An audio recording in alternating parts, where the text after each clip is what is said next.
દુઃખ હરિજનનું દિલે ધરો છો, સુખની દિશામ સહાયતા કરો છો. તદપિ ભજન જે કરે ન ભાવે, નહીં નર જાતિ કુજાતિ તે કહાવે. બોલો સ્વામિનારાયણ ભગવાનની આવી જય નો હાલે. બોલો ગોપીનાથજી મહારાજની. ઈષ્ટદેવ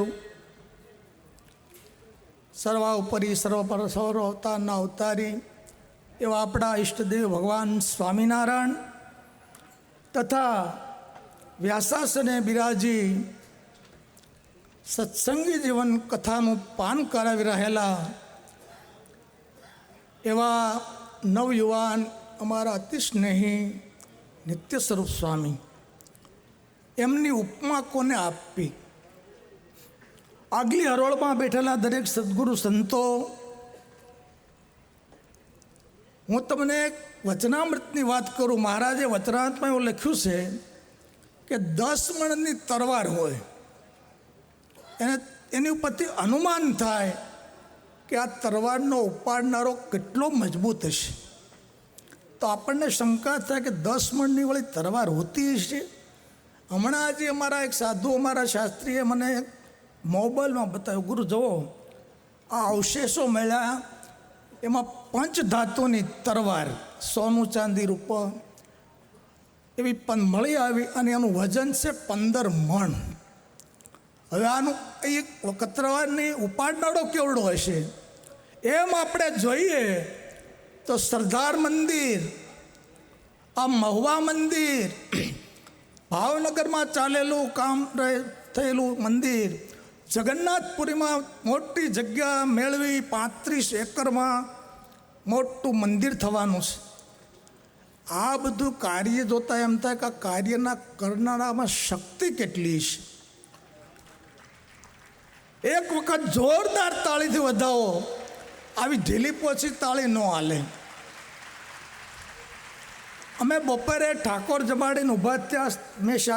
મેં નિત્ય સ્વરૂપ સ્વામીને કીધું, સ્વામી તમે આજથી 35 વર્ષ પહેલાં સાધુ થવા આવ્યા અને જેટલું તમારું વજન હતું એટલું ને એટલું, 500 ગ્રામ વધારે નહીં, 500 ગ્રામ ઘટે નહીં.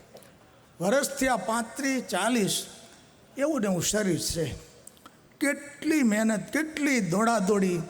અમેરિકામાં 2 મહિના લાગડ ઘર સવા કરી. વિચાર તો કરો, કેટલું સાહસ કરવું પડે. તો આવા આપણને પવિત્ર સંત ભગવાને આપ્યા છે.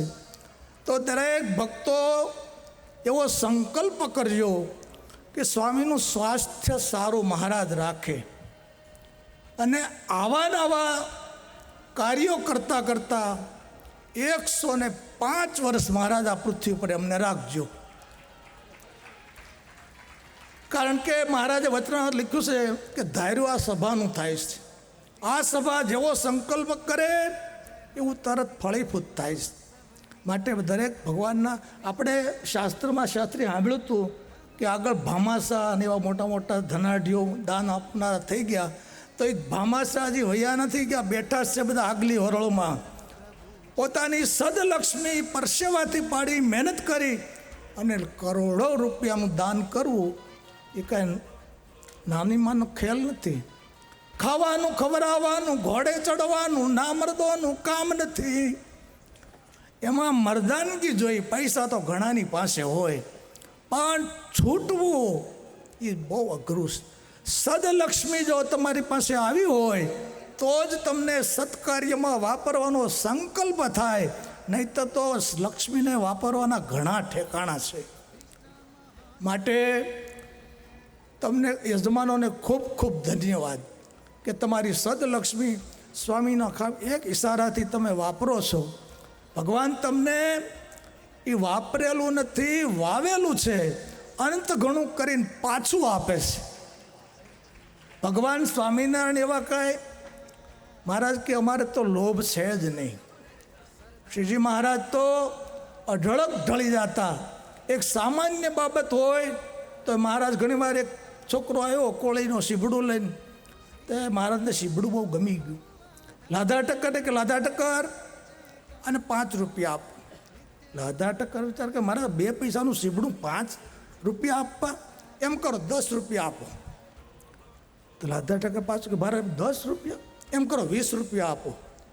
એમ કરતાં કરતાં મહારાજે 200 રૂપિયા કીધા. ત્યારે લાડુબા એવું બોલ્યા મોટી બા કે લાધા ટક્કર મહારાજ કે એટલા આપી દો, કારણ કે ભગવાન તો કોઈના ધણી, ભગવાન ઉપર કોઈ ધણી છે જ નહીં. પછી મહારાજ લાડુભાઈએ કીધું જીવુબાઈએ, એટલે 200 રૂપિયા છોકરાને આપ્યા.